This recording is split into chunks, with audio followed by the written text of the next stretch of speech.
everyone, today in this video I'm going to show you how to factory reset the DREAME Aqua10 roller. If you're interested in the Aqua10, the link to it will be in the video description.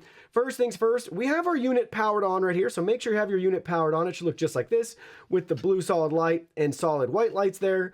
We need to remove our cover to get access to this Wi-Fi indicator light right there. It says reset Wi-Fi. So grab a SIM removal tool, something small that you're able to go ahead and press down on that light for just a couple of seconds.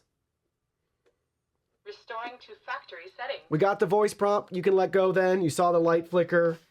And now we just sit back and wait for the factory reset to complete. So press down that reset button with the small SIM removal tool or something along those lines for about 5 seconds, but just wait till you hear that voice prompt.